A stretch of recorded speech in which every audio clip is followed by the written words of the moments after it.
শুধুমাত্র এক হুজুর দুনিয়া থেকে বিদায় নিছে, সে হুজুরের জন্য দোয়া করছে, অনেক মসজিদের ইমামতি গেছে। যেই লোকটা 50 বছর কোরআনের তাফসীর করলো, দুনিয়ার থেকে চলে গেল, তার জন্য হুজুর হয়ে সজাতি একটু দোয়া করা যাবে না? আল্লাহ কোরআনের পাখি, কোরআনের বুলবুলি দুনিয়া থেকে বিদায় হয়ে গেছে। আল্লাহ যেভাবেই হোক তাকে বিদায় করা হয়েছে। আল্লাহ মেহেরবানি করে জান্নাতুল ফেরদাউস উচ্চ মোকাম তারে দান করে দেয়। আল্লাহ খাস করে আলেম ওলামা যারা আজকে বিপদ আপদ মুসিবতের মধ্যে আছে, আল্লাহ বিপদ আপদ মুসিবত থেকে তাদের হেফাজত করেন। চিন্তা করছে তো এখন তুমি ঘরের মধ্যে কোরআন শরীফ পড়ো, অসুবিধা নেই।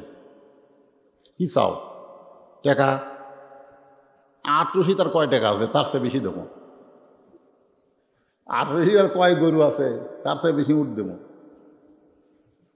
তোমার বউ খাদিজা বুড়ি হয়ে গেছে, যদি চাও সুন্দরী যুবতী একটা তোমার বউ বানায় দিব। আঙ্গুর খাবা না, আপেল খাবা না, কমলা খাবা, মালটা খাবা, কি খাবার চাও সব তোমার বাড়ির মধ্যে চলে আসবে, তোমাকে বার হওয়া লাগবে না।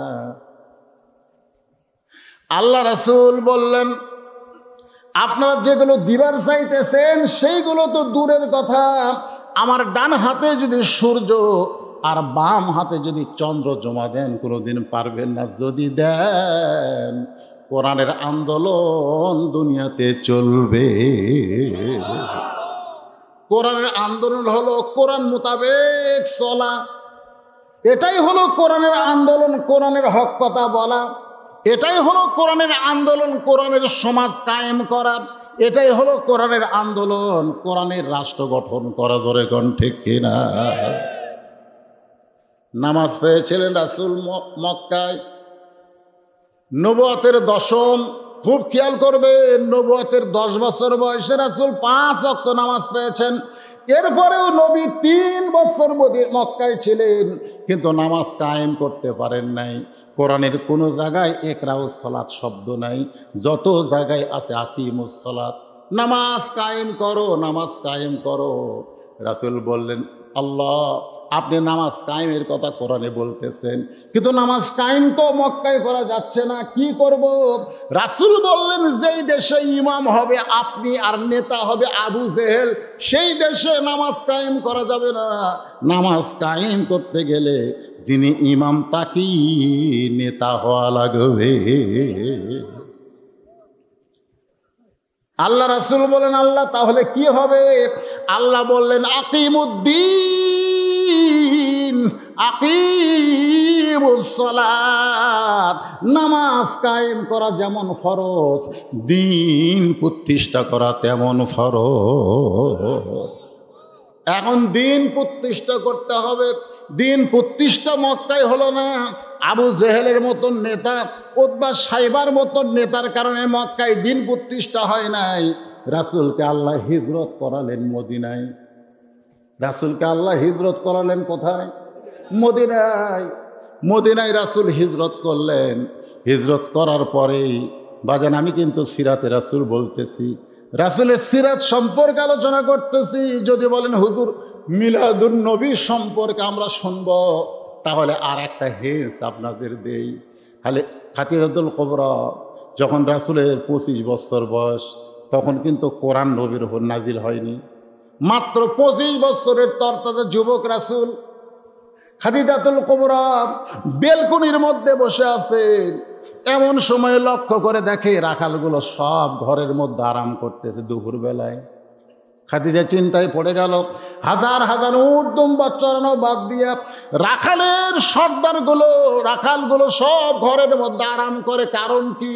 রাখালের সর্দারকে খাদিজা কাছে ডাক দিয়ে বললেন, আমার হাজার হাজার উট দুম্বা মাঠে ময়দানে, আর সেইগুলো দেখাশোনা করা বাদ দিয়া তোমরা ঘরের মধ্যে আরাম করতেছো কেন? রাখালের সর্দার বললেন, মালকিন আপনি জানেন না, আমরা কপাল গুনে এমন একটা রাখাল পাইছি যে রাখাল চাকরিতে জয়েন করার পরে উট দুম্বাগুলো সব তার বাধ্য হয়ে গেছে। এটা কিন্তু মিলাদুন নবী। ধরে করে কি নবী? মাঝে মধ্যে মিলাদুন নবী তো ভালো লাগবে। সিরাতুন নবী এবং মিলাদুন নবী দুইটার সমন্বয়ে মাহফিল হবে। অসুবিধা আছে ভাইজান? এখন খাদিজাতুল কুবরা রাগ করে বলে, রে রাখালের সর্দার, এই গাঁজা করি গল্প কেমনে কও? জন্তু জানোয়ার কোনোদিন মানুষের বাধ্য হবার পারে না। রাখালের সর্দার বলে, উটগুলোকে যদি বলে খাও, উটগুলা খায়। দুম্বাগুলোকে যদি বলে খাওয়া বন্ধ করো, সঙ্গে সঙ্গে বন্ধ করে দেয়। যদি রাখাল বলে চলো, দুম্বার লাইনে দুম্বা, উটের লাইনে উট, রাস্তা নেই। খাদিজাতুল কুবরা বলে, এটা হলো গাঁজা করি গল্প। রাখালের সর্দার বলে, বিশ্বাস যদি না হয় তাহলে আপনি তদন্ত করতে পারেন, আপনি তদন্ত করতে পারেন।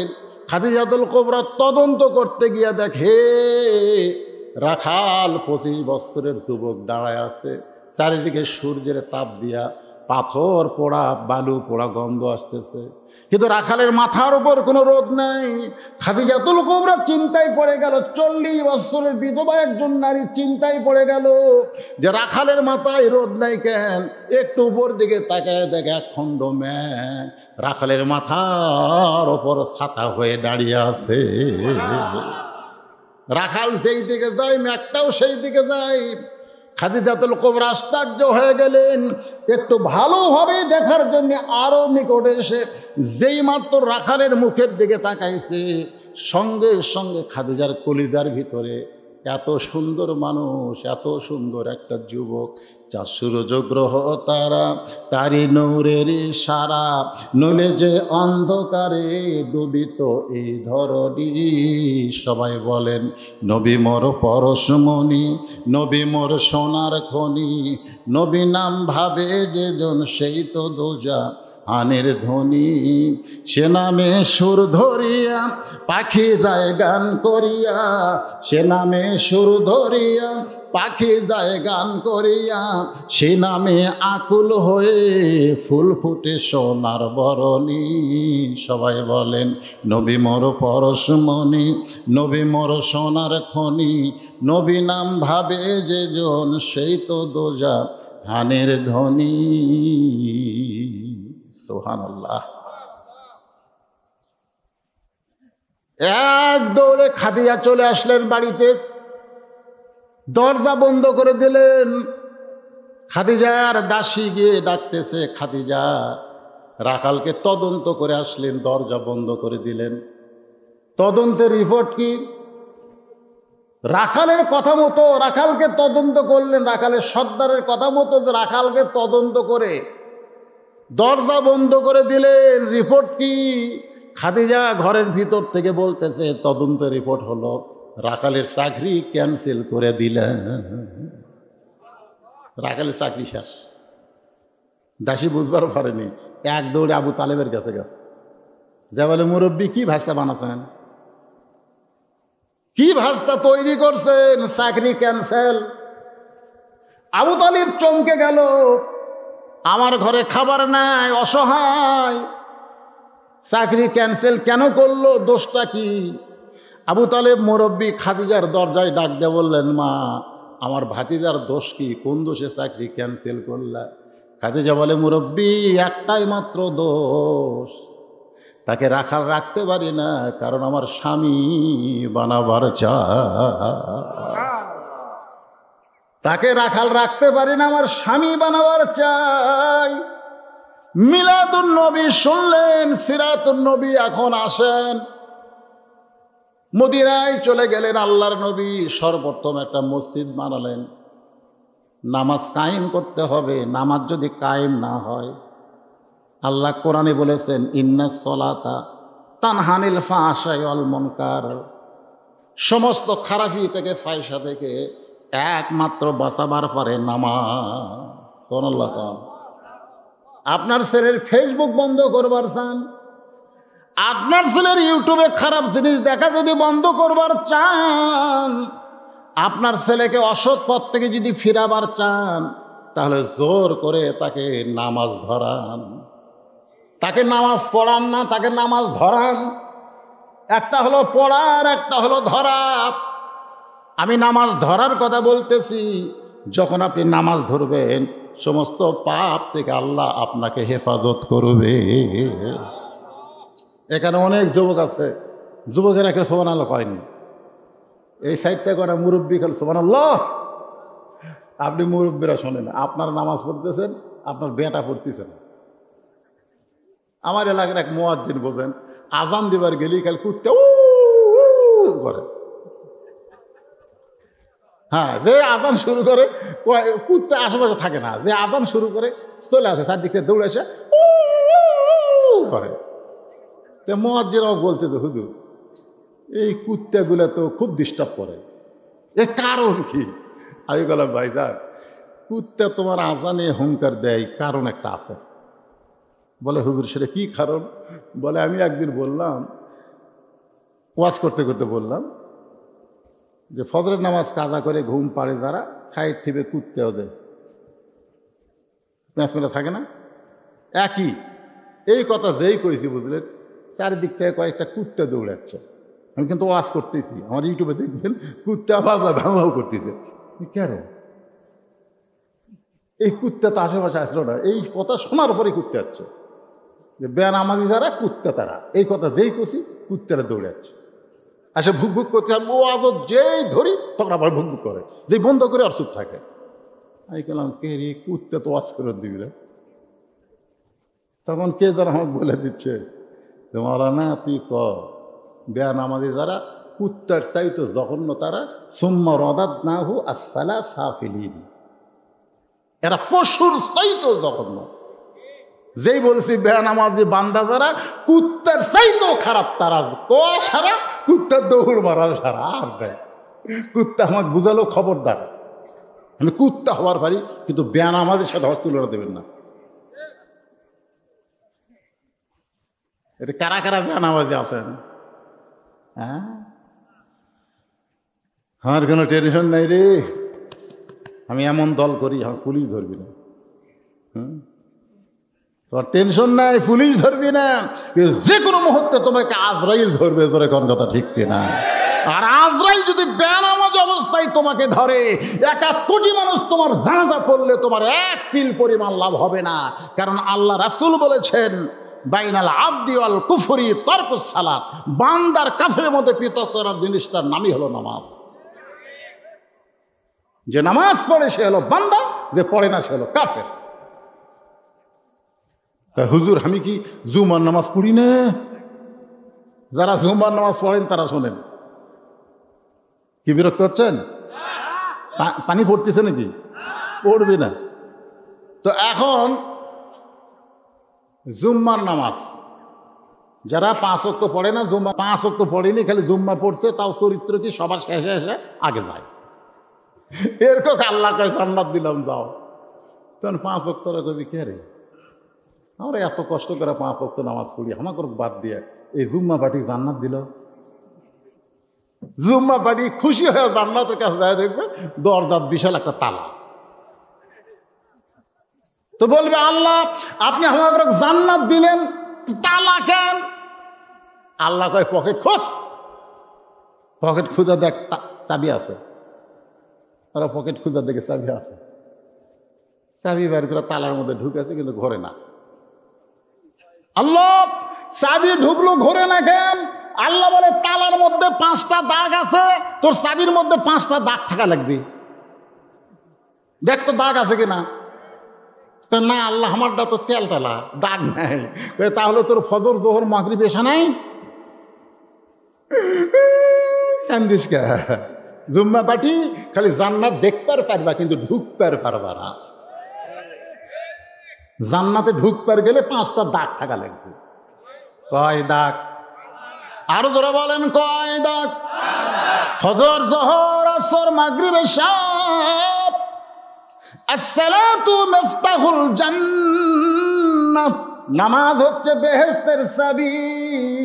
এই চাবি যদি অর্জন করতে চাও তাহলে শুধু জুম্মা দেওয়া হবে না, 5 ওয়াক্ত নামাজের দরকার আছে না নাই? এটা কায়েম করা লাগবে। কায়েমের অর্থ হলো মুরব্বী আপনি নামাজ পড়েন, আপনার বেটা যে 3টা পর্যন্ত আর্জেন্টিনার খেলা দেখলো, রাত 3টা পর্যন্ত, কটা পর্যন্ত?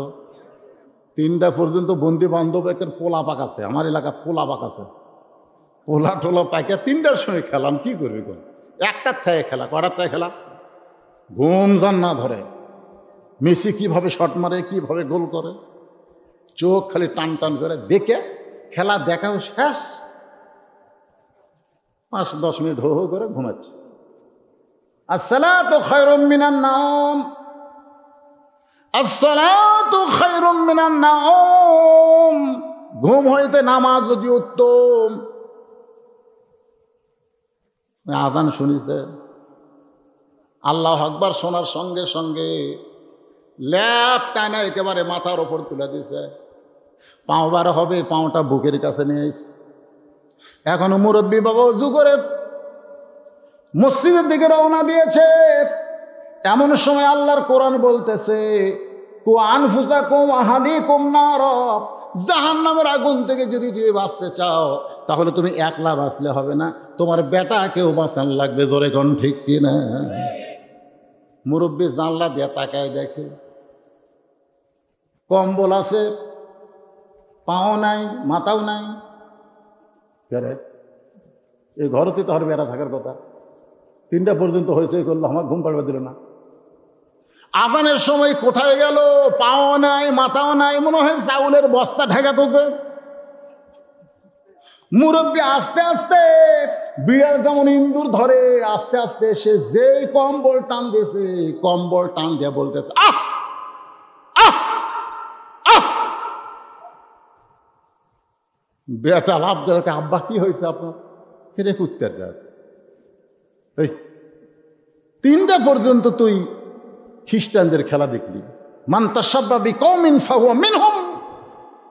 যারা আর্জেন্টিনার সাপোর্টার, আর্জেন্টিনার পতাকা, আর্জেন্টিনার জার্সি, ব্রাজিলের সাপোর্টার, ব্রাজিলের পতাকা, ব্রাজিলের জার্সি। হাসরের ময়দানে হাসান হোসেনকে আল্লাহ দাঁড়ায় দিবে।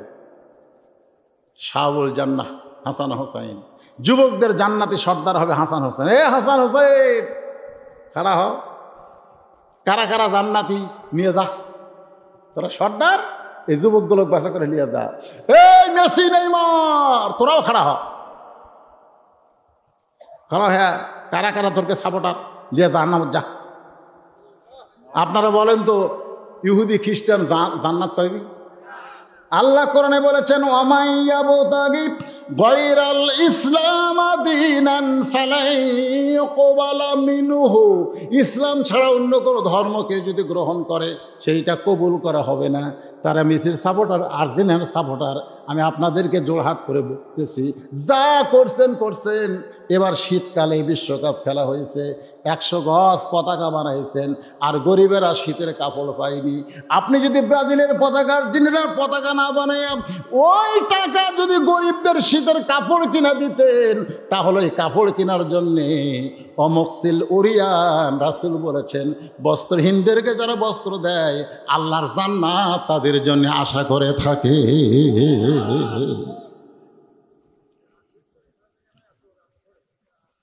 না, আপনি তো মুরব্বী, আপনি তো ধরবি। এই যুবকরা শোনো, তখন বাবা, আপনার দায়িত্ব কি শোনেন।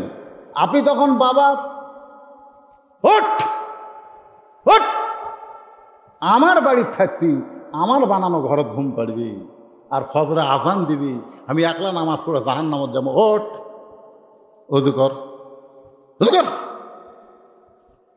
থাক পারছাস, খাবার চাস, অজু কর। অজু টুজু করে মসজিদে নিয়ে যায়, 2 রাকাত সুন্নত পড়। মুয়াজ্জিন যখন আকামত দিছে, কতকামত, হ্যাঁ আমার কাছে রে, বেটাকে একেবারে বাপের কাছে খাড়া করে নিয়ে কাতার সোজা কর, পায়ের গোড়ালির সাথে গোড়ালি মিল কর, শয়তান। তখন বেটা আল্লাহ আকবার, বাবা আল্লাহ আকবার, ফেরেশতাকে আল্লাহ রেজাল্ট কি? আল্লাহ কয়, যতই আর্জেন্টিনার খেলা দেখে ঘুরে, বর্তমানে যে অবস্থায় দেখতেছি, বাপ বেটা দুটাই জান্নাতি। আর বললেন, রাসূলুল্লাহ মসজিদে কি হবে?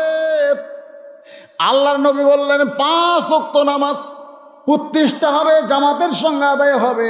এই নামাজের জন্য যে আজান দিবে, হাসরের ময়দানে আমি নবীর মাথার উপরে তার মাথা উঠবে। মুয়াজ্জিনের তো মানুষ দেখতে পারে না। এই পাশে গল্প করে কে রে? সাইডে কে গল্প করে? এই আবাদত এই কোরআনের মাহফিল একটা ইবাদত, ধরে কোন ঠিক কিনা? আর ইবাদতের সময় মোবাইল সাইলেন্ট করে রাখা ভালো। যে মসজিদ ঢুকলেই মোবাইল বন্ধ করো। আপনারা কম তো আমার মোবাইলে কল আসতেছে না, কিছুক্ষণ পর পর কল আসতেছে, কিন্তু সাউন্ড বন্ধ করছি, ধরতেছি না। অনেকে কালকে কবি হুজুর কি হলো এতবার কল করলো, ওয়াজ করতেছেন রে। আমি বক্তা হয়ে যদি বন্ধ করে পারি, আপনার শ্রোতারা পারেন না? তাওয়াক্কাল তো আল্লাহ, কিছু হবি না। এই যতক্ষণ ওয়াজ হবি বাড়ি ঘর সব ভালো থাকবে ইনশাআল্লাহ। হাতে ধরে আজকে আবার ঘড়ি ছেড়ে যাচ্ছি, কটা বাজলো রে বা? আল্লাহর বান্দার একটু মনোযোগ দিয়ে শোনেন। যিনি আজান দিবে আল্লাহ রাসূল বলেন আমার চাইতেও তার মাথা উপরে থাকবে। শুধু মাথা উপরে থাকবে না, তার মাথায় আল্লাহ কুদরতে হাত দিয়ে একটা টুপি পরাই দিবে, যে টুপির এত আলো হবে পূর্ণিমা রাতের চাঁদের চাইতেও অনেক বেশি। আবু বকর রাদিয়াল্লাহু রাসূলের হাত ধরে বলতেছেন, ইয়া রাসূলুল্লাহ, গভীর রাত্রে আমি আপনার সঙ্গে গাড়ে ছুঁড়ে এসে ঢুকেছি। 6 মাস আগে আপনি বলেছিলেন গভীর রাত্রে মক্কা ছেড়ে মদিনায় হিজরত করা লাগবে। এই কথা বলেছেন রাসূল 6-7 মাস আগে। গভীর রাত্রে হিজরতের রাতে শুধু দরজায় ঠোকা মারলেন, সঙ্গে সঙ্গে আবু বকর দরজা খুলে দিল। রাসূল বলে, আবু বকর তুমি কি ঘুমাওনি? বলে, হুজুর যেদিন বলেছিলেন আমাকে সঙ্গে করে গভীর রাত্রে আল্লাহর হুকুমে মক্কা ছেড়ে মদিনায় যাবেন, সেদিন থেকে আমি ঘুমাইনি, কারণ কবে আপনি ডাক দিবে। ইয়া রাসূলুল্লাহ, গারে সুরের মধ্যে যখন আপনি ছিলেন, একটু পাহাড় বয়ে 6000 ফুট উপরে গারে সুর, মাটি থেকে 6000 উপরে গারে সুর, ওই গারে সুরে এসে আপনি দুর্বল হয়ে আমার উরাতকে বালিশ বানায় আপনি ঘুমায় গেলেন। আপনি যখন ঘুমায় গেলেন আমি শুধু আপনার চিন্তা করতেছিলাম, যেই মানুষটা কোনোদিন কাউরে ঠকালো না, কারো কষ্ট দিল না, আর সেই মানুষটাকে আজকে নিজের জন্মভূমি ছেড়ে গভীর রাত্রে মক্কা ছেড়ে মদিনায় যেতে হবে। এ কথা বলার সময় শুধু আপনাকে নিয়ে কি চিন্তা করতেছিলাম। হঠাৎ আমার নফস মন বলতেছে, পাহাড়ের গর্তের চারিদিকে তাকায় দিকে একটা ছিদ্র দেখতে পাই। হাদিস শরীফের মধ্যে আছে অনেকগুলো ছিদ্র, আবু বকর সব ছিদ্র বন্ধ করতে পারলেন, কিন্তু একটা বন্ধ করার কোনো কাপড় তার কাছে ছিল না। পায়ের বুড়া আঙ্গুলি দিলেন।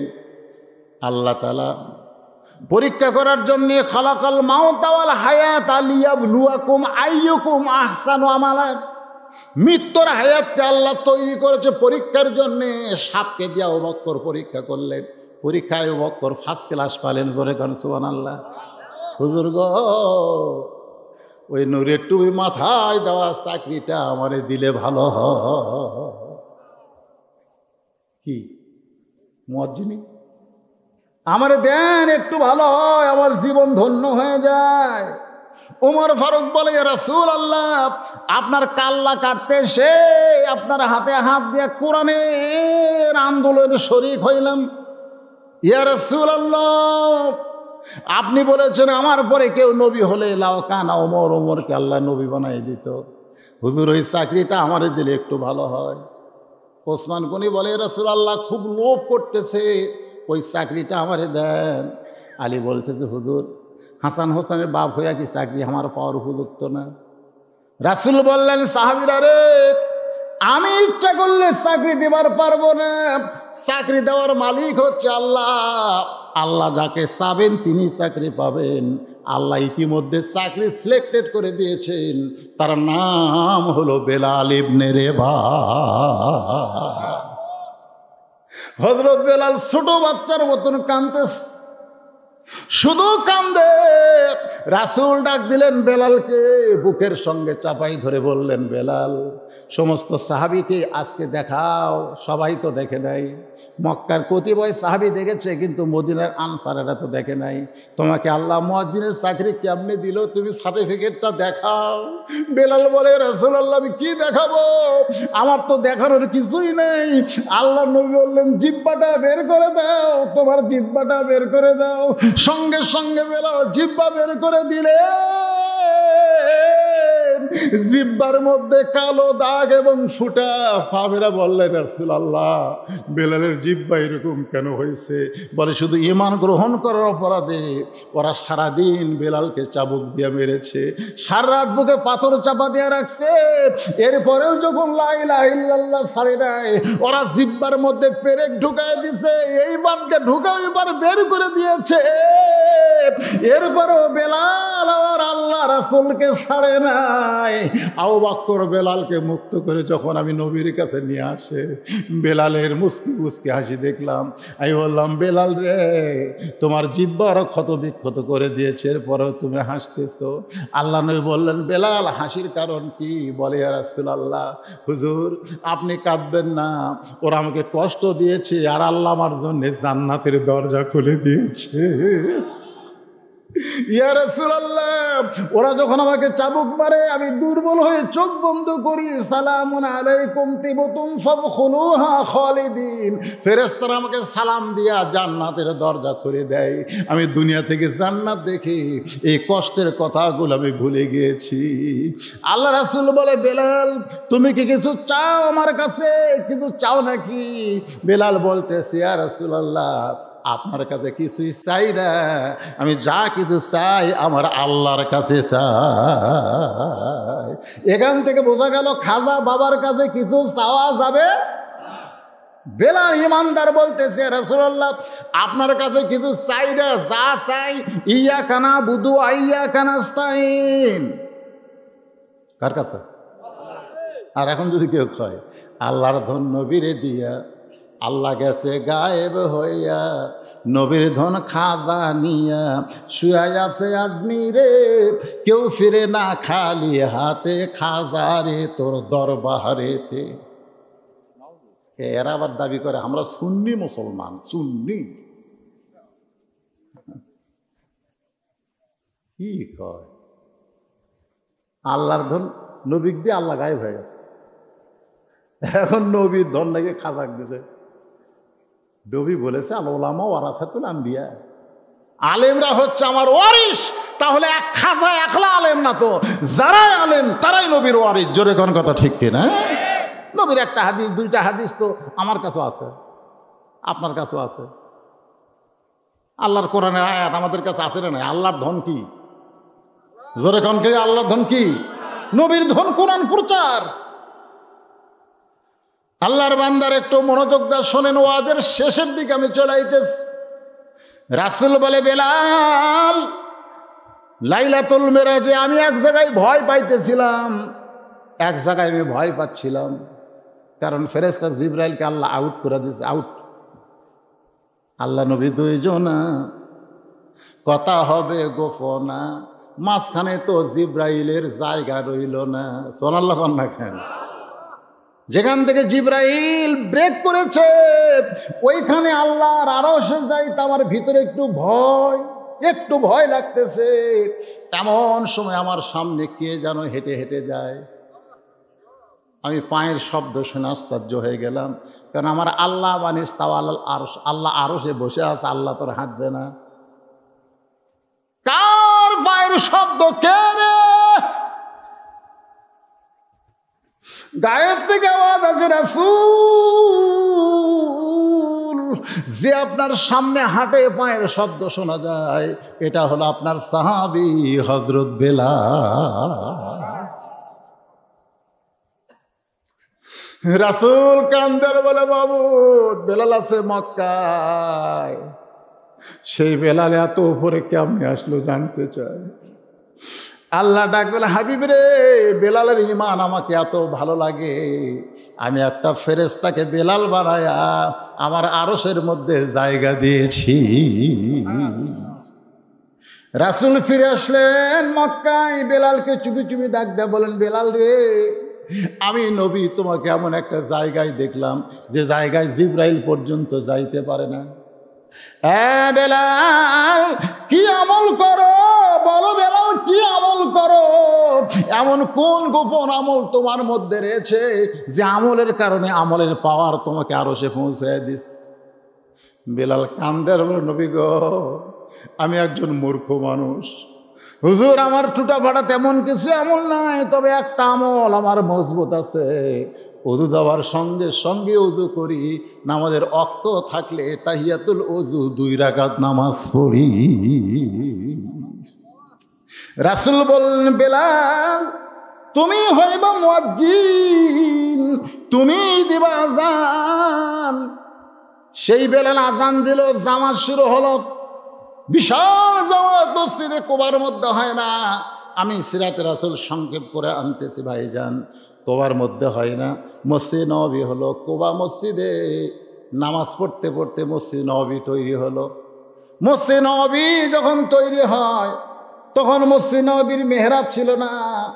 আয়াতে কারিমা যখন নাযিল হইল, যেইটা দেওয়া শুরু করলাম, ইয়া আইয়ুহান নাবিয়্যু হারজিল মুমিনিনা আলাল কিতাল, মসজিদের মেহরাব হলো অস্ত্র রাখার জায়গা। জোরে কোন, কি রাখার জায়গা? অস্ত্র রাখার জায়গা। মক্কার কাফের আবু জেহেল চিন্তায় পড়ে গেল, মক্কা ছেড়ে মদিনায় চলে গেল। আব্দুল্লাহর বেটা মদিনায় যায় কি করতেছে? আল্লাহ রাসূল কোনোদিন সাহাবীদেরকে বলে না আবু জেহেল মক্কায় কি করতেছে, আবু সুফিয়ান মক্কায় কি করতেছে, এইটা রাসূল কোনোদিন বলে নাই। কিন্তু আবু জেহেল বলতেছে যুবকদের, এ যুবকেরা মদিনায় যায় কি করতেছে?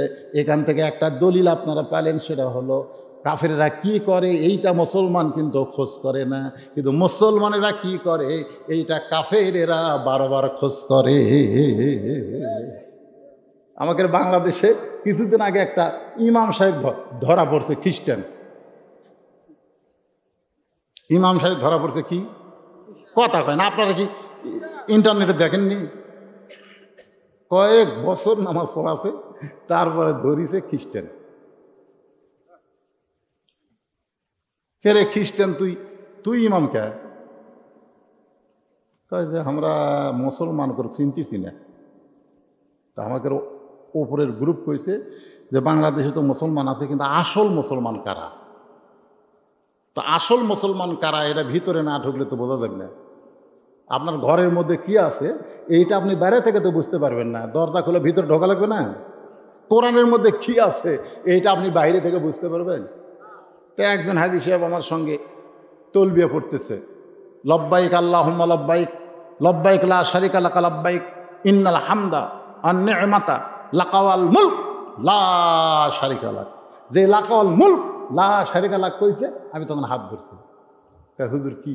আমি বলি এই যে কইলেন লাকা ওয়াল মুলক লা শারিকা লাক, এর মানে কি? আচ্ছা আপনি করছেন, আপনি শুনে শুনে আমিও করছি হুজুর।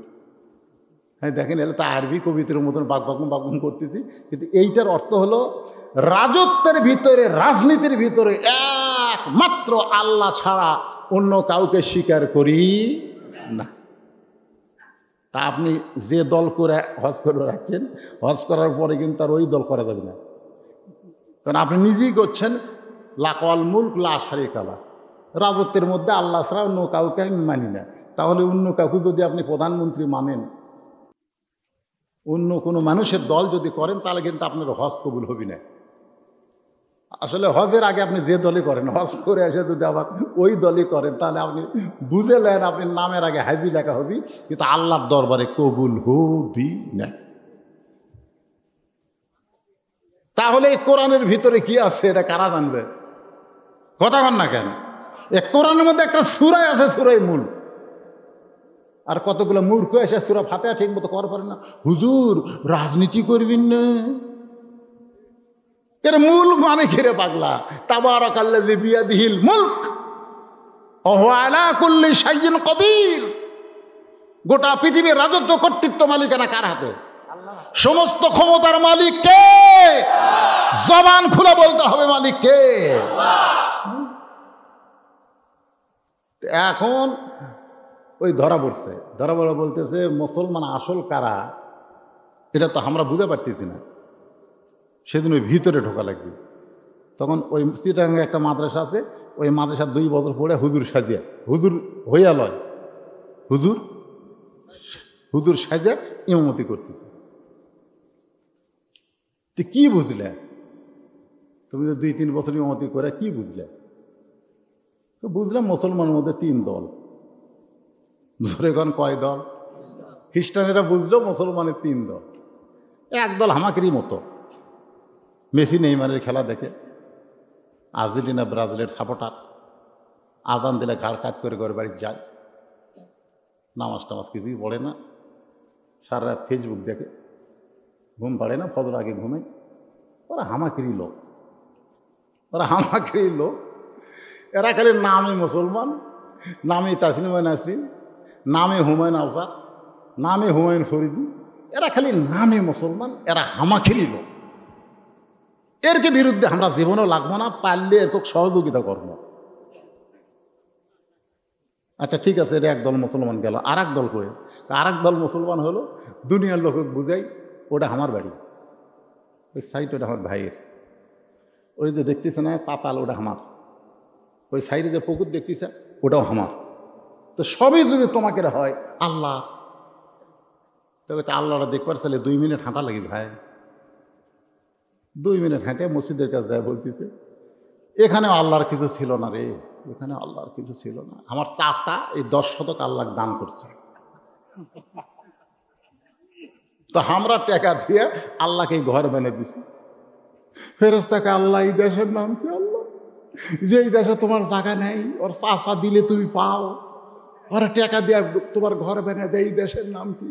আল্লাহ কাই ওটাই বাংলাদেশ রে। এরা মুসলমান হাত না ধরে খালি কয় চলো মসজিদে যাই ভাই, মসজিদে যাই ভাই, ভাই নামাজ পড়ো ভাই, নামাজ পড়ো ভাই, নামাজ কায়েম করার কথা কবি না, নামাজ পড়ো ভাই। এরা গোটা বাংলাদেশে কার অর্থনীতি, কার সমাজনীতি, কার রাষ্ট্রনীতি চলতেছে ওই দিকে করে খেয়াল নেই। ওরা খালি মানুষকে মসজিদে দিয়ে যায়, এটা আল্লাহর ঘর ভাই, এটা আল্লাহর ঘর, আল্লাহর ঘর ঠিক থলাবি ভাই। এর কি বিরুদ্ধেও আমরা লাগবো না, কারণ এরা সামান্য একটা জায়গা আল্লাহ দিয়া বাদ বাকি সব হামা করে গিয়ে দিয়ে চায়। এর কি বিরুদ্ধে আমরা লাগবো না, কারণ এরা সামান্য জায়গা আল্লাহ দিছে, কাক দিছে? কথা কয় না কেন? আর বাদ বাকি আমাকে অর্থনীতি, আমাকে সমাজনীতি, আমাকে সব চলতেছে। এরকে বিরুদ্ধে আমরা জীবনেও লাগবো না। তখন বলতেছে আর এক দলকে রে, যাদের বিরুদ্ধে আমরা লাগবো তারা হলো সেই দল যে মসজিদের আন্দোলন সমাজের মধ্যে কায়েম করবে। শুধু মসজিদ ভালো রাখলে হবে না, মসজিদের মাধ্যমে গোটা বাংলাদেশকে যারা মসজিদ বানাবার চায় তাদেরকে দুনিয়া থেকে ধ্বংস করার জন্য গোটা কাফের বেঈমান ষড়যন্ত্র করতেছে। এখন এরা কারা? আপনারা বাড়ি যেমন ঘুম পাড়বেন তখন আয়াতুল কুরসি পড়ে একটু চোখ বন্ধ করে চিন্তা করবেন, এই 3 নম্বর দলের মধ্যে আমরা আছি না একত আছি না 2-এর মধ্যে ঢুকছি? কি মন খারাপ?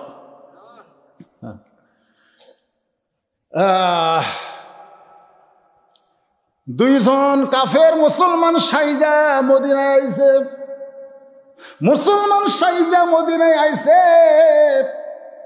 মদিনায় যখন আইছে আইসা দেখে হযরত বেলাল মিনারে চড়ে আজান দিচ্ছে।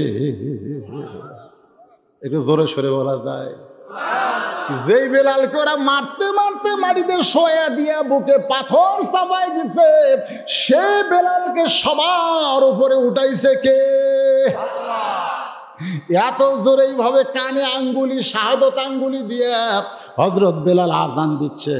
আজান দেওয়ার সঙ্গে সঙ্গে পঙ্গপালের মতন মুসলমান মসজিদ নববীর মধ্যে ঢুকতেছে, মসজিদ নববীর মধ্যে ঢুকতেছে। ওই কাফের 2জন মুসলমান চিন্তায় পড়ে গেল, একটা কালো বেলাল জাগতে পাথরের তলে, সেই বেলাল আজান দিল, আর এরা পাগলের মতন দৌড়ে আসতেছে কি করে ওটা দেখার জন্যে। ওরা মসজিদের জানলার কাছে দাঁড়িয়ে আছে, মুসলমান সাজিয়া। ধরে কোন কি সাজিয়া? কিছুক্ষণ পরে ওরা দেখতেছে ঠিক মতো দেখা যায় না, তখন মসজিদের মধ্যে ঢুকছে। মসজিদের মধ্যে ঢুকে হযরত বেলাল যখন বলতেছে কাদ কামাতিস সালাহ, কাদ কামাতিস সালাহ, সঙ্গে সঙ্গে সব মুসলমান দাঁড়িয়ে গেছে। সুবহানাল্লাহ কোন? কাদ কাদ কামাতিস সালাহ। এই কাদ কামাতিস সালাহ শোনার পরে যারা সিয়ারত বসে থাকবি ভাই, কাদ এই নবীর সিরাত শুনবেন, নবী সিয়ারত বলছে কোনদিন? কথা কয় না, কথা কন না কেন? আপনি সিয়ারত বসে যদি নামাজ পড়া লাগে বাড়িতে পড়েন, বাড়িতে পড়েন। লা ইউকাল্লিফুল্লাহু নাফসান ইল্লা উসাহা। আল্লাহ কোরআনে বলেছে তোমার কষ্ট হবে, তুমি পারবে না, এমন আল্লাহ আমি না। তুমি সিয়ারত বসতে নামাজ বাইত পড়ো, মসজিদের মধ্যে ঢুকলে তোমাকে খাড়া হওয়া লাগবে, কুমু লিল্লাহি কানিতিন, শুধু খাড়া হলে চলবে না, আনুগত্য নিয়ে দাঁড়াতে হবে, কাতার সোজা হওয়া লাগবে। জামাতে নামাজ পড়া যেমন ওয়াজিব, কাতার সোজা করা তেমন ওয়াজিব। জোরে কোন কথা ঠিক কিনা? আর কাতার সোজা করতে গেলে পায়ের আগালি না, পায়ের গোড়ালি মিল করা লাগবে। কারণ কারো পাও বড়, কারো পাও ছোট, এজন্য গোড়ালি মিল করা লাগবে। তাহলে তারা সিয়ারত বসলে ওরকে পায়ের গোড়ালি গুটিয়ে। এখন সামনে কাতারে কেউ যদি চেয়ারে বসে আর পিছনে কাতারে কেউ যদি খাড়ায়, চেয়ার বরাবর খাড়া হয়ে থাকে, এই শোনেন আমার ফতুয়া শোনেন, চেয়ার বরাবর খাড়ায় থাকলে সামনে কাতার একজন চেয়ার বসে আছে, তাহলে সামনে কাতারকে পুরা হচ্ছে, যে লোকটা চেয়ারত বসে আছে ওই জায়গা ফাঁকা, কারণ কাতার যখন গোড়ালে মিলেনি তখন ওই জায়গা শূন্যস্থান, শূন্যস্থান রাইকা পিছনে কি হবে না। এই জন্য চেয়ার আলাক ধরে, চেয়ার আলাক এরকম ধরে বারান্দার থেকে আসলে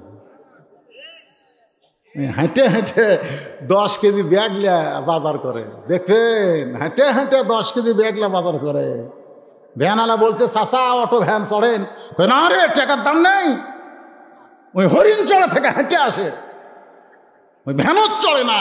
আর মসজিদত যায় সিয়ারত বসে আড্ডা মনে করছেন কি তুমি?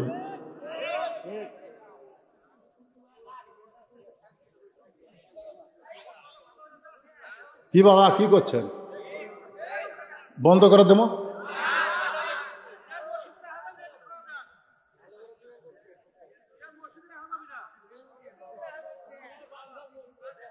এই ফতুয়া শোনার পরে যারা সিয়ারত পড়বি আর নামাজ আল্লাহ ঠেকা পড়েনি, জোরই নামাজ লেওয়া লাগবে।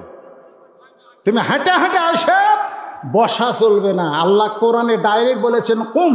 এই শোনেন, কুম মানে কি? এ বাবা কথা শোনেন, কুম মানে কি? দাঁড়াও। কুম মানে দাঁড়াও। লিল্লাহি কার জন্যে? কনিতিন মানে কি? আনুগত্য নিয়ে।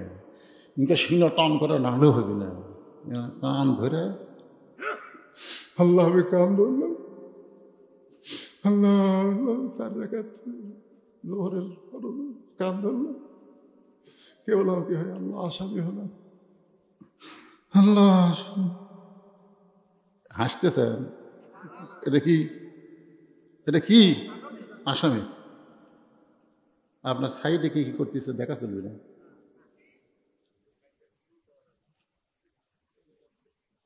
আমার এলাকাতে একবার মোবাইল, বুঝলেন, ওই বারান্দাত মোবাইল চালু ছিল, নামাজত খাড়া হচ্ছে, ওর মোবাইলে রিংটোন বাজতেছে নামাজের মধ্যে। এক বেনামাজে কল করছে, নামাজের সময় যারা কল করবে এই শালারা হচ্ছে বেনামাজি। ধরে কোন কথা ঠিক না? কল করছে, ওর রিংটোন আর থামা পাচ্ছে না, আসামি দেয়। এখন মোবাইল বন্ধ করবি কি করে? সামনে কাতারে একজন মুসল্লি বলতেছে শালারে, শালারে। নামাজ শেষ করে বললাম কে চাচা এই শালা শালা করলেন গে? হাত খেলে বান্ধা আসলো, বা হাত বান্ধা না থাকলো ওর মোবাইল আমি ভাঙলো না। তার মানে কি বোঝা গেল? আমি আসামি হয়ে গেছি। যতই রিংটং বাজুক মুখটা শালারে শালারে কোয়া যাবি, হঠাৎ বের হয়ে গেছে, বুঝেছেন না? হঠাৎ বের হয়ে, কিন্তু লড়াও যাবে না, হাতও খোলা যাবে না, কান ধরা হাত বান্ধে আসামি হলাম। কনিতিন, কনিতিন। তুমি কার সামনে দাঁড়াচ্ছ একবার খেয়াল করো। এটা প্রধানমন্ত্রী প্রেসিডেন্টের সামনে না, এটা রাজাদের আল্লাহর সামনে দাঁড়াচ্ছ। ধরে কোন কথা ঠিক?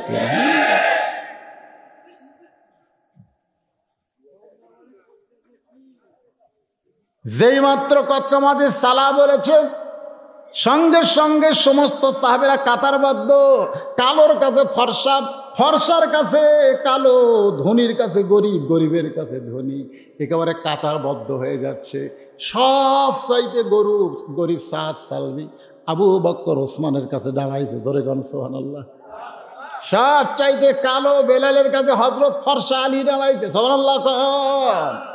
ধনীর কাছে উসমানের কাছে দাঁড়াইছে। সব চাইতে গরিব একজন সাহাবী আম্মার রাদিয়াল্লাহু তাআলা, সবচাইতে গরিব। ইয়াসার রাদিয়াল্লাহর বেটা হলো আম্মার, যাদের কাফের, যাকে অত্যন্ত নির্যাতন করেছে, একেবারে সেই সাহাবী ওসমানের কাছে দাঁড়াইছে। সুবহানাল্লাহ। তার মানে কি বোঝা গেল? ডিসির কাছে পিয়ন, এসপির কাছে চৌকিদার, সোনাল্লাহ না কেন এসপির সামনে কাতারে দাঁড়াবে, কিন্তু একটা মুসল্লি লাগবে, এবারে কাতার পুরা হচ্ছে না। এসপি কয় কে রে, কাতার পুরা হচ্ছে না, একজন মুসল্লি নাই। তাকে দেখে চৌকিদার খাড়াই আছে দরজা, দেখ না স্যার, এ আয় রে, কাতার ফাঁকা।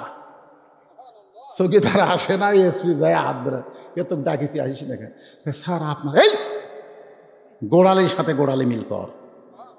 দেখো স্যার, স্যার আপনার পাও কিন্তু তেল তেলা, আমার দা ফাটা, মিল করবার গেলে ফাটা পাও তেল তেলা পাও, যদি হাসল লাগে। কারণ যারকে পাও ফাটা আর যারকে বইয়ের পাও তেল তেলা, রাত্রে একই ল্যাপের মধ্যে যদি একবার হাসল খায়, বউ কবি মরণ মাপ দিলাম, তুমি ল্যাপ পাল্টাও, ধর এখন কথা ঠিক না। কাটা ফাটা পাও মানে বিলেটের মতন ধার। চকিদার এসপির কাছে দাঁড়াইছে, চকিদারের চোখ দিয়ে দর দর করে পানি পড়তেছে। আল্লাহ, কোথায় আমি চকিদার, কোথায় এসপি? আল্লাহ কয় নামাজ। এক নামাজই পারে চকিদার এসপিকে এক কাতারে দাঁড়াইতে, এক নামাজই পারে আওয়ামী লীগ বিএনপি জামাত ভাঙ্গে এক কাতার করে দিতে। সুবহানাল্লাহ। আমার অভিজ্ঞতা থেকে বলছি, নিজের চোখে দেখে। মসজিদে ঢুকবো, নামাজের টাইম হয়ে গেছে আসরে, কিন্তু মুসল্লি 3 জন, ওরা খালি ঘড়ির দিকে তাকাচ্ছে, হুজুর নেই। হুজুর কি নাই? হুজুর নেই। ঘড়ি দেখি চার করছে, একটা হুজুর এলো না। আমি ঢুকবার যাই না, দেখি তো কি করে এই 3টা মুসল্লি কি করে। আল্লাহর কাছে কান খাড়া করলাম, কারণ আমাকে ওয়াজ করা লাগবে তো, সব কিছু আমাকে দেখা লাগে, শোনা লাগে। তো 3 জনের মধ্যে একজন আওয়ামী লীগ, একজন বিএনপি, একজন জামাত। তো এখন জামাত বলতেছে, কে ভাই তোরা ক্ষমতা থাকছে, তুই সামনে যা। আওয়ামী লীগ বলতেছে, মাঝে মধ্যে পড়ি রে পাগলা, মাঝে মধ্যে পড়ি রে, সামনে যাই না। তো বিএনপি বলতেছে, ভাই তুই যা। বিএনপি বলতেছে, পাগলা খুব বেশি পারলে আকামত পারি রে, ইমামতি পারি রে। বলতেছে, কে রে পাগলা, তাহলে কি করি রে? তুই হলো স্বাধীনতার স্থপতি, তুই হলো স্বাধীনতার ঘোষক, আর আমি হলাম রাজাকার। এখন আমাকে যদি তোরা পড়াবার গোছাবি তো পড়াবার পারবো, তো তোরা 2 জনকে আমার পাতে পড়বো। আওয়ামী লীগ তুই কি পাগলা হয়েছু? তুই রাজাকার, আমি স্বাধীনতার পক্ষে, ওই স্বাধীনতার স্থপতি, এই হচ্ছে স্বাধীনতার ঘোষকের লোক। এটা হলো বাইরের কথা, কিন্তু ভিতরে ঢুকে কিসের আওয়ামী লীগ, কিসের বিএনপি, কিসের জামাত? আমরা 3 ভাই একসঙ্গে নামাজ পড়তে চাই। ধরে গান সুবহানাল্লাহ। একমাত্র নামাজই পারে সব দল ভাঙ্গা মানুষকে এক দল বানাতে। ধরে গান কথা ঠিক না? তো এখন এই 2 কাফের যারা মুসলমান সাজে যাচ্ছে, কে রে দেখি তো কি করি। এরপরে আল্লাহ রাসূল সামনে গিয়ে আল্লাহু আকবার, সমস্ত সাহাবী হাত বাঁধছে, নড়া নাই সরা নাই। সামনে যিনি দাঁড়াইছে তিনি হলো নেতা, আর পিছনে যারা দাঁড়াইছে ইক্তেদাই তো বিহাদাল ইমাম, তারা হলো মুসল্লি। নেতাকে কিভাবে অনুসরণ করা লাগে নামাজের মাধ্যমে জানা যায়, শেখা যায়। যেই মাত্র নেতা রুকু করতেছে, আল্লাহু আকবার কয়ে রুকুত গেল, সব সাহাবী উপর হয়ে আছে। 2 কাফের, ওটাকে এটা কি হরে, উপর হয়ে থাকলো, কতক্ষণ থাকবি? এখন ইমাম সাহেব দেখে এমপি আসছে মসজিদ, এমপির কোনো চামচা বলতেছে না যে আপনি নেতা সামনে যান, কেউ বলতেছে না। ইমাম সাহেবের সামনে তাকে দেখে গম মারে খায়া পেট আর উড়াতে এত মোটা করছে ভাই। ইমামকে যাক, কোনো জায়গা হবে নেতৃত্ব না চলে মসজিদও চলবে না, রুকুত আজকে তো সাইজ করবো, যারকে পেট মোটা উড়াত মোটা, এরা কিন্তু রুকুত যাবে, যখন থাকবার পারবে। ইমাম কয় বেতন কম দে, দেরি আজ তো সাইজ করি। রুকুত আল্লাহ আকবার, রুকুত যা সুবহানাল আযীম, সুবহানাল আযীম। এই খালি ইমাম মনে মনে করে যতই পিঠ কসলা, মা যা তুলে পারবো না, আমি না তোলা পর্যন্ত। ধরে ঠিক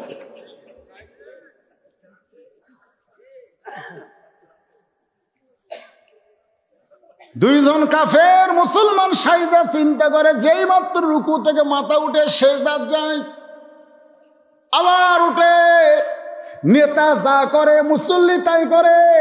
ওরা আর থাকেনি মদিনায়, চলে এসে মক্কা। আবু জেহেলকে বলতেছে নেতার নেতৃত্বে এমনভাবে চলতেছে, এমনভাবে জামাত কায়েম করেছে, নামাজ কায়েম করেছে, জামাত কায়েম করেছে। আসলে নামাজ কায়েম না, কায়েম করতে হবে জামাত। জোরে কোন কথা ঠিক না? কারণ বাড়িতে নামাজ পড়লে নামাজ হবে, কিন্তু জামাত হবে না।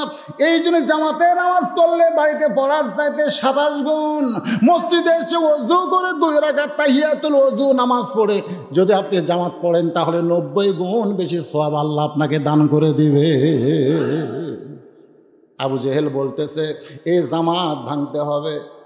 যুদ্ধ হলো, বদরের যুদ্ধ, মুসলমানের বিজয় হলো, ইসলামের বিজয় হলো। সেখান থেকে আল্লাহ রাসূল দুনিয়া থেকে এক সময় চলে গেলেন, বিদায় নিলেন। বিদায় নেওয়ার পূর্বে রাসূল বলে গেলেন, আমি চলে গেলাম কিন্তু তোমাদেরকে এতিম করে রাখলাম না। তোমাদের জন্য 2টা জিনিস আমি রেখে গেলাম। লান তাদিল্লু, যদি আঁকড়ে ধরো, লান তাদিল্লু, কখনো তোমরা পথভ্রষ্ট হবে না। একটা হলো কোরআন, আর একটা হলো আমার সুন্নাহ। এই 2টা আঁকড়ে ধরলে কোনো সময় পথভ্রষ্ট হওয়ার সম্ভাবনা। আল্লাহ আমাদেরকে তৌফিক দান করুক, ধরে কোন আমিন। আল্লাহ তাআলা গভীর রাত পর্যন্ত তোমার পাগল বান্দা বান্দিরা আরামের বাড়ি ঘুমকে বাদ দিয়া তোমার কোরআনকে মহব্বত করে, রাসূলকে মহব্বত করে এই জান্নাতের বাগানে বসে বসে আলোচনা শুনেছি। আল্লাহ মেহেরবানি করে আজকের মাহফিল আমাদের সকলের হেদায়েতের জন্যে, নাজাতের জন্যে, জান্নাতের জন্যে কবুল করে না। এই মাহফিলের শুরু থেকে শেষ পর্যন্ত যত আলোচনা হয়েছে আল্লাহ, এর মধ্যে যে ত্রুটি হয়, ভুল হয়, মাফ করে দাও। এর জাহাদিয়া মঞ্জুর করো। সোনার মদিনায় নবী পাকের রওজা মুবারকে আল্লাহ কবুল করে না। तमाम अंबिया करम, আসহাবে কেরাম, উম্মাহাতুল মুমিনিন, শহীদ শহীদান, জান্নাতুল বাকি, জান্নাতুল মাসহ পৃথিবীর যত গোরস্থানে যত মুর্দা শুয়ে আছে আল্লাহ মেহেরবানি করে সকলের কবরকে জান্নাতের টুকরা বানিয়ে দে। আল্লাহ আমরা যারা হাত তুলেছি, আমাদের মধ্যে জনম দুঃখিনী মা বাবা যাদের কবরে চলে গেছে, আল্লাহ মেহেরবানি করে সকলের কবরকে জান্নাতের টুকরা বানিয়ে দেয়। আল্লাহ আমার ভাতিজা মুমিন কাউসারি যে কয়জনের নাম বলল দুনিয়া থেকে বিদায় হয়ে গেছে, আল্লাহ মেহেরবানি করে তাদের কবরকে জান্নাতের টুকরা বানিয়ে দি। আল্লাহ যিনি অসুস্থ আছে শাফায়ে কুল্লিয়া দান করেন, যারা টাকা পয়সা দিয়ে কষ্ট করে মেহনত করে জান্নাতের বাগান লাগাইছে, আল্লাহ তাদের সকলকে প্রতি বছর এমন মাহফিল করার ইমানি শক্তি দান করে দেন। আল্লাহ তাদের সকলকে রাসূলের উম্মত হিসাবে কবুল করে নেন, তাদের সকলকে আশিকে রাসূল বানায় দেন। আয় আল্লাহ তাআলা পর্দার অন্তরালের মা বোনেরা, বেদা সালিহা পর্দার যে কবুল করে, মা ফাতেমার চরিত্র দান করে দেন। আল্লাহ আমি গুনাহগার, আল্লাহ আমার সঙ্গে হাত তুলে আমিন আমিন করতেছে। আল্লাহ সকল আর কবরকে, সকলের আমিনকে আল্লাহ আপনি কবুল করে নেন। আল্লাহ খাস করে আলেম ওলামা যারা আজকে বিপদ আপদ মুসিবতের মধ্যে আছে, আল্লাহ বিপদ আপদ মুসিবত থেকে তাদের হেফাজত করেন। আল্লাহ কোরআনের পাখি, কোরআনের বুলবুলি দুনিয়া থেকে বিদায় হয়ে গেছে, আল্লাহ যেভাবেই হোক তাকে বিদায় করা হয়েছে। আল্লাহ মেহেরবানি করে জান্নাতুল ফেরদাউস উচ্চ মোকাম তারে দান করে দেন। আয় আল্লাহ তাআলা আমার ভাতিজা জনাব আব্দুল মুমিন কাউসারি, আল্লাহ এই জান্নাতের বাগান লাগাইছে, বহু কষ্ট করেছে, ফকিরের মতো মানুষের ধারে ধারে গেছে। আল্লাহ তার কষ্টকে কবুল করে নাও। আল্লাহ কোরআনের পাখি হিসাবে তাকে গোটা বাংলাদেশে কবুল করো। আল্লাহ দিনাজপুরের মাহফিলে তার সঙ্গে আমার দেখা, এত সুন্দর আলোচনা করে আমি আশ্চর্য হয়ে গেছি। আল্লাহ তার বাড়িতে এসেছি, তাকে ওয়াদা দিয়েছিলাম আল্লাহ আজকে ওয়াদা পূরণ করতে পেরেছি। আল্লাহ তুমি মাহফিল সুন্দরভাবে শেষ করার তৌফিক দিলে। একসময় বৃষ্টি দেওয়া শুরু করেছিলে, আল্লাহ তোমার বান্দারা পরীক্ষায় পাশ করলো। আল্লাহ এই পাশটাকে কবুল করে জান্নাতের ওসিলা হিসাবে আল্লাহ তুমি কবুল করে নাও। আল্লাহ মাহফিল কমিটি কবুল করো, সভাপতি সেক্রেটারি কেশিয়ার যারা আছে টাকা পয়সা দিয়ে সহযোগিতা করেছে, আল্লাহ সকলকেই কবুল করে নাও। আল্লাহ সুবহান রব্বিকা রব্বিল ইজ্জাতি আম্মা ইয়াসিফুন ওয়া সালামুন আলাল মুরসালিন ওয়ালহামদুলিল্লাহি রব্বিল আলামিন। ওয়াজাল আখিরাতি কালিমাতুন ইনদাল মাউতি লা ইলাহা ইল্লাল্লাহু মুহাম্মাদুর রাসূলুল্লাহ।